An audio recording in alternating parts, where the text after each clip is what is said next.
আজকে যে ওই রোগটি নিয়ে আলোচনা করব, রোগটির নাম আচিল।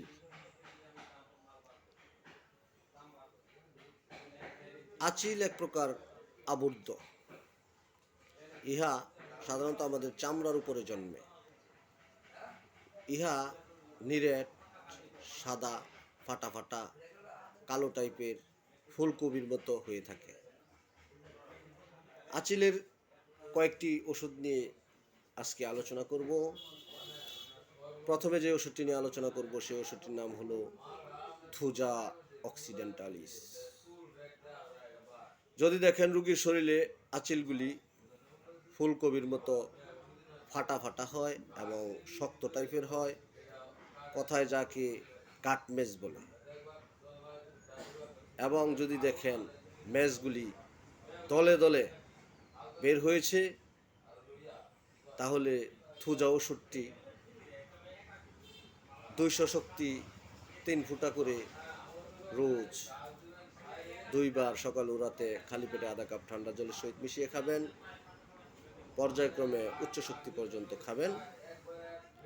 আর কাটমেজে সাধারণত থুজা মাদার টিংচার তুলায় ওষুধ নিয়ে রোজ 2 বার লাগালে আচিলটি পড়ে যায়।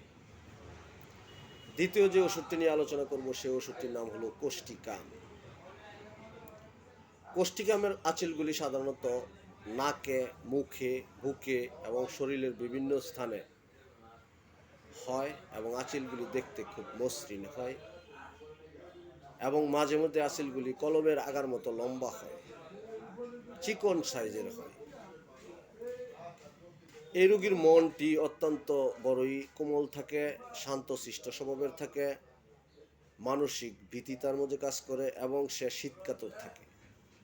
তাহলে কোষ্টিকাম 200 শক্তি 3 ফুটা করে সকাল ও রাতে আধা কাপ ঠান্ডা জলের সহিত মিশিয়ে খালি পেটে খাবেন, প্রয়োজনে উচ্চ শক্তি পর্যন্ত খাবেন। তৃতীয় যে ওষুধটি নিয়ে আলোচনা করব সেই ওষুধটির নাম হলো স্টেফিসেগ্রিয়া। স্টেফিসেগ্রিয়া রোগীরা সাধারণত বদমেজাজি হয়, ভীরু স্বভাবের হয়, শীতকাতর হয় এবং অতিরিক্ত কামভাবপূর্ণ হয়। এই ধাতু রোগীদের যদি শরীরের বিভিন্ন স্থানে ডুমুর বা ফুলকপির মতো ছোট বড় আচিল হয়, তাহলে স্টেফিসেগ্রিয়া ওষুধটি 3 ফুটা করে 200 শক্তি সকাল ও রাতে খালি পেটে খাবেন, আধা কাপ ঠান্ডা জলের সহিত মিশিয়ে প্রয়োজনে উচ্চ শক্তি পর্যন্ত ব্যবহার করবেন।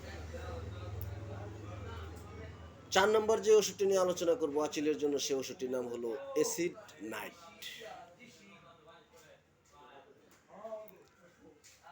অ্যাসিড নাইটের আচিলগুলি সাধারণত পায়খানার রাস্তায়, লিঙ্গে, অন্ডকোষে, কুস্কিতে, চোখের পাতায়, বিভিন্ন স্থানে ছোট বড় ফুলকপির মতো হয় এবং এগুলো স্পর্শ লাগলে রক্ত পর্যন্ত বেরিয়ে যায় এবং গুপ্ত স্থানের আচিলে মাঝে মধ্যে ইহার থেকে এক ধরনের পাতলা রস বের হয় এবং উহাতে দুর্গন্ধ থাকে এবং আচিল থেকে প্রায়ই রক্ত ঝরে। অ্যাসিড নাইটের রোগীর শরীরে দেখবেন প্রচণ্ড দুর্গন্ধ থাকবে এবং তার ঘামে সব কিছুতেই দুর্গন্ধ থাকবে, মুখ থেকে দুর্গন্ধ বের হবে এবং মুখের ঠোঁটের কোণে তার গা থাকবে। তাহলে অ্যাসিড নাইট 200 শক্তি 3 ফুটা করে সকাল ও রাতে খালি পেটে আধা কাপ ঠান্ডা জলের সহিত মিশিয়ে খাবেন, পর্যায়ক্রমে উচ্চ শক্তি পর্যন্ত ব্যবহার করবেন। আচিলের পরবর্তী যে ওষুধটি নিয়ে আলোচনা করব ওষুধটির নাম হলো সিনাবেরিস। সিনাবেরিসের আঁচলগুলি শরীরের বিভিন্ন স্থানে বিভিন্ন আকারে হয় আঁচিল এবং থেকে কোনো আঘাত লাগার পরে প্রচুর পরিমাণে রক্ত ঝরে। যখনই দেখবেন আঁচিল থেকে প্রচুর পরিমাণে রক্ত ঝরে, তখন সিনাবেরির ওষুধটি 200 শক্তি 4 ফুটা করে আধা কাপ ঠান্ডা জলের সহিত মিশিয়ে সকালে ও রাতে খালি পেটে খাবেন, প্রয়োজনে উচ্চ শক্তি পর্যন্ত খাবেন। আর আমার এই চ্যানেলটি যদি আপনি দেখে থাকেন তাহলে অবশ্যই আমার চ্যানেলটিকে সাবস্ক্রাইব করে নেবেন এবং বেল বাটনে একটি ক্লিক করবেন। আমি যখন ভিডিও ছাড়ব আপনার নোটিফিকেশনে আমার ভিডিওটি চলে যাবে। ধন্যবাদ সকলকে। আসসালামু আলাইকুম।